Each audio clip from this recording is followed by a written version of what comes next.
Hola, ¿qué tal? Nos encontramos en otro capítulo de Conductistas de Nacimiento. En este caso vamos a explicar 3 argumentos a favor de la teoría innatista y 3 argumentos a favor de la teoría conductista. Bueno, dale intro.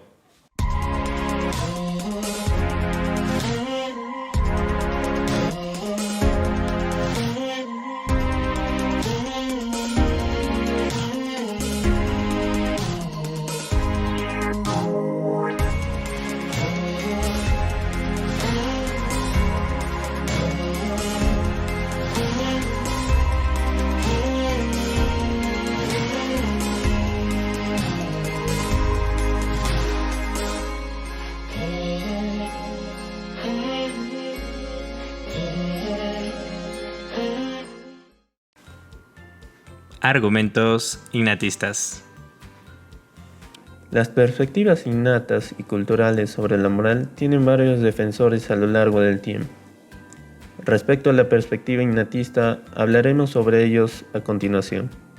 Mark Hauser, profesor de la Universidad de Harvard, catedrático de Psicología, de Biología Evolutiva y Organísmica y de Antropología Biológica, lleva más de 20 años investigando distintos aspectos de la cognición animal, como la evolución de la numerosidad, la cooperación, la comunicación, el lenguaje y la moralidad.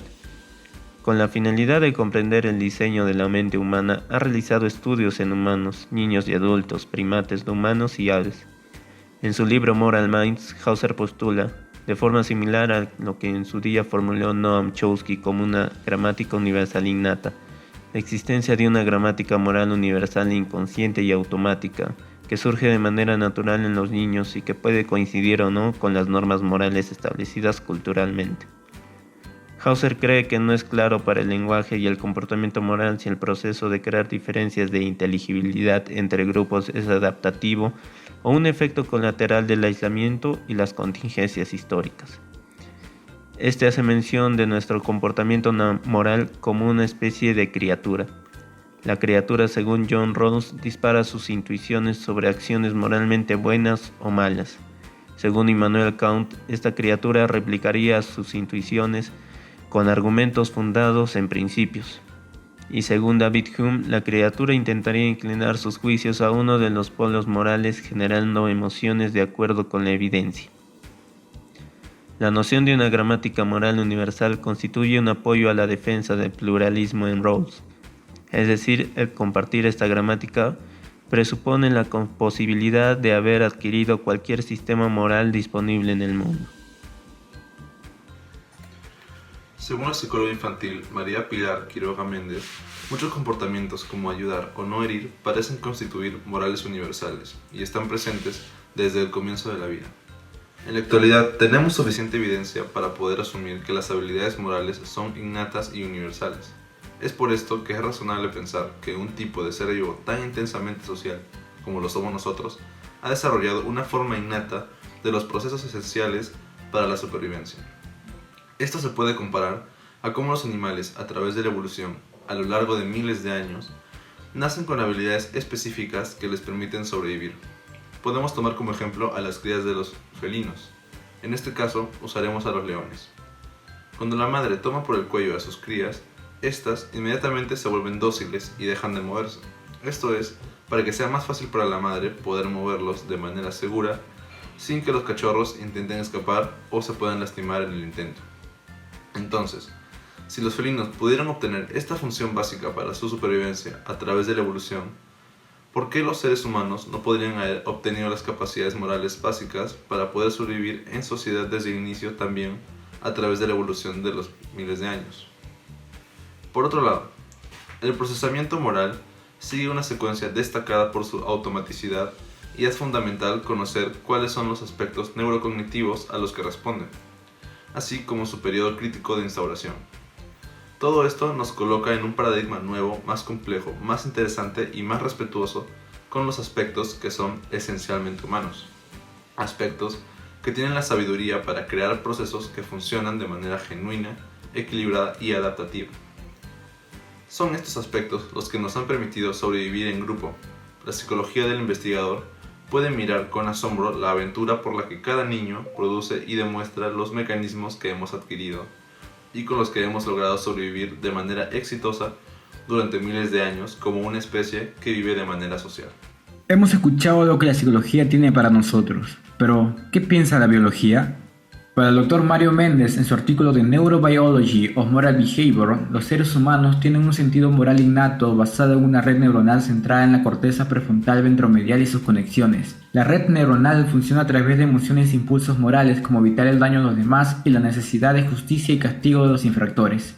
Incluye procesos de unión entre uno mismo y otros, como la teoría de la mente de Marty Hauser y la empatía, que también involucran la corteza prefrontal ventromedial. Los trastornos de esta región, como las lesiones focales o la demencia frontotemporal, perturban las emociones morales intrínsecas, personales y la toma de decisiones. De acuerdo con el artículo, las investigaciones muestran que las lesiones focales en las áreas de Brodmann y el OVC-BL, orbitofrontal adyacente, y el córtex prefrontal dorsolateral afectan al juicio moral. Cuando estas lesiones se adquieren antes de los 16 meses de edad, pueden provocar un comportamiento antisocial grave, insensibilidad a las consecuencias futuras de las decisiones y fallas repetidas de respuestas a las intervenciones.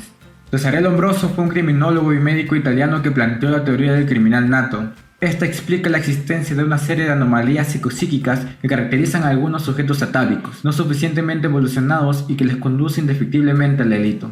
En primer lugar, Lombroso nombra atávicos a estigmas de degeneración somáticos. Estas características atávicas son asociadas a manifestaciones y tendencias criminógenas, muy frecuentes en animales y en pueblos primitivos y salvajes. Es decir, que el criminal nato y atávico de Lombroso es la consecuencia de un proceso evolutivo incompleto que había dado lugar a una constitución humana primitiva en cuya base se encuentra una deficiencia de índole moral o psíquica. Para Lombroso son esas perturbaciones en la estructura y funcionalidad de los centros psicomotores capaces de alterar el sistema nervioso central de un feto, haciéndole regresar a formas somáticas y psíquicas propias de nuestros antepasados, casi prehumanos. En segundo lugar, Lombroso afirma que existe una etiología del delito, aceptando que la criminalidad de los padres se podría transmitir por herencia. No obstante, alude a la plurifactorialidad para explicar la génesis del delito, es decir, que la dominación de esta tendencia depende en buena medida de la educación, de ahí la importancia atribuida por Lombroso a los factores exógenos como desencadenantes, potenciadores o inhibidores en la orientación criminal. Por tanto, el determinismo biológico absoluto no existe, sino una fuerte predisposición al delito que hay que saber manejar. Perspectiva conductista.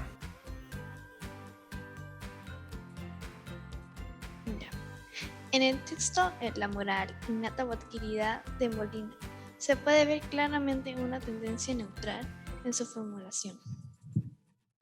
En primer lugar, se puede encontrar una introducción sobre las diferentes fuentes y perspectivas a debatir. En segundo lugar, nos muestra su metodología, que se basa en la reunión de información más radical sobre los puntos para poder llegar a una conclusión. En tercer lugar, nos muestra todas estas posturas con definiciones de la moral y la evolución de esta misma. Por último, en su conclusión, intenta combinar y completar ambas ideas para poder darnos una conclusión lo más parcial posible, pero aún llegando a una perspectiva conductista. En la segunda parte de este texto, donde comienza a definir la moral desde diferentes perspectivas, una de ellas vendría a ser la más relevante, la cual es sobre el comportamiento moral, en la que explica que el empirismo da un desarrollo a esto. También cuestiona la idea de que estamos condenados a ser libres. Por otra parte, también es de utilidad la aptitud moral, donde explica que de muchas formas cómo es esta capacidad de la moralidad que poseemos. Por último, la conclusión nos ayuda a reforzar esa perspectiva conductista porque nos da una unión de las ideas debatidas y una respuesta a la pregunta que se plantea el texto. Bueno, en este caso vamos a hablar sobre la teoría de Jean Piaget, pero después de la revisión de la literatura, pues quisiera añadir también un poco de la teoría de Kohlberg, debido a que tienen sus grandes fortalezas cada una. En el caso de Jean Piaget, divide en 3 etapas la moral. Una premoral, de ahí tenemos el realismo moral, y el último que sería la etapa autónoma.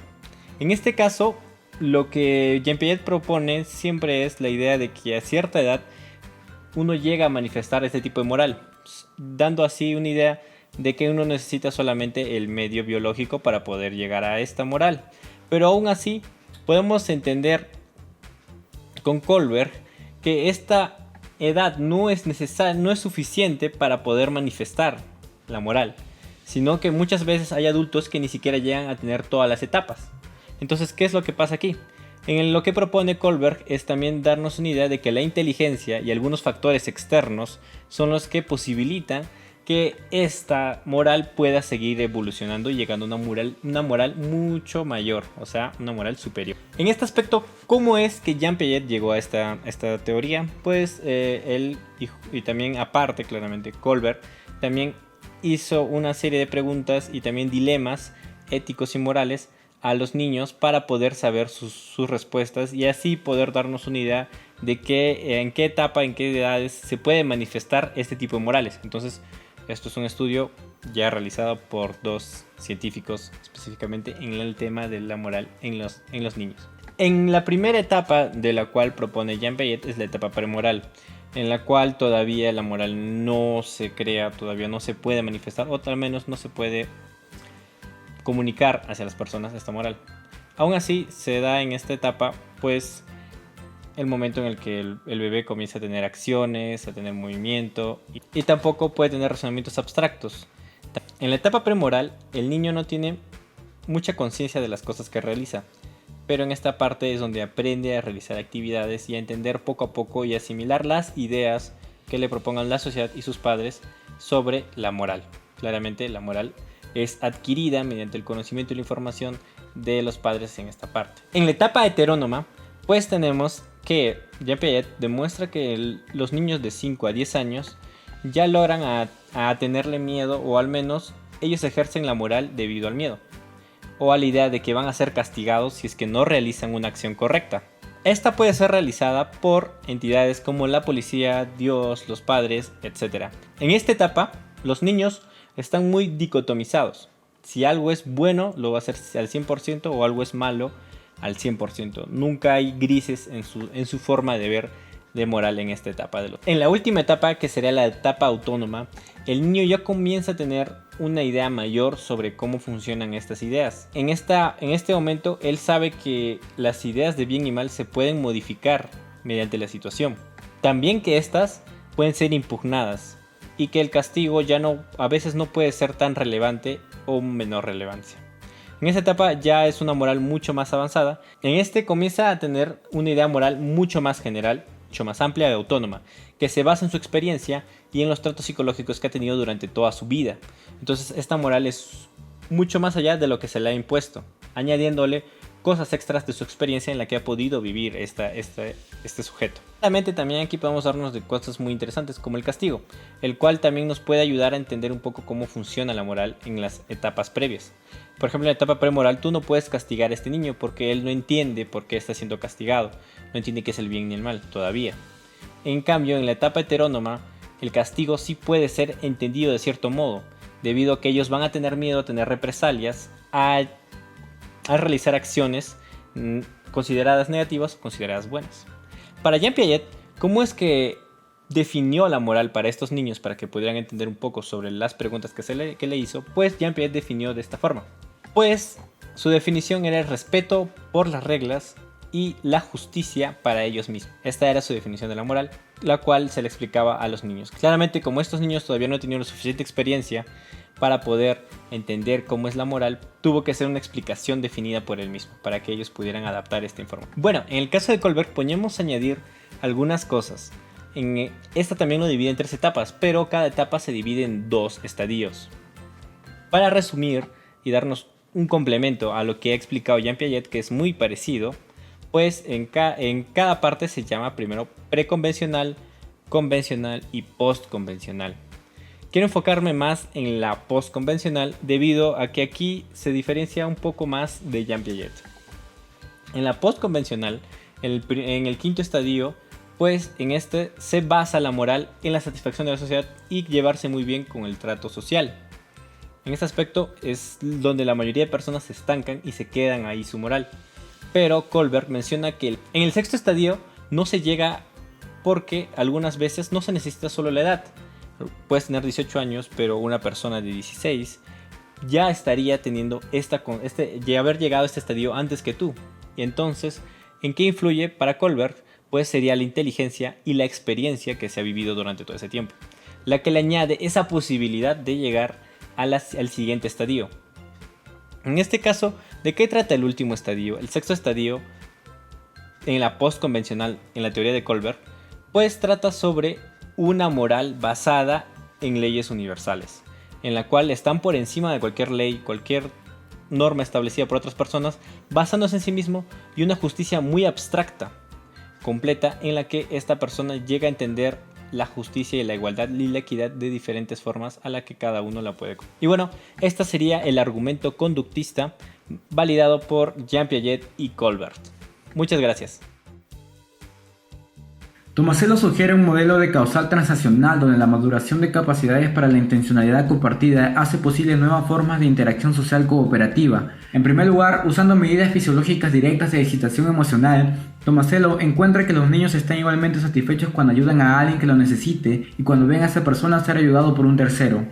Esto permite a los niños antes de los 3 años tener un comportamiento prosocialmente temprano, ayudan, comparten y colaboran con otros de forma que fomentan un sentido de socios igualmente merecedores. Es a partir de los 3 años que comenzamos a observar el surgimiento de una serie de distintos fenómenos conductuales que sugieren una nueva dimensión normativa para las acciones y juicios de los niños.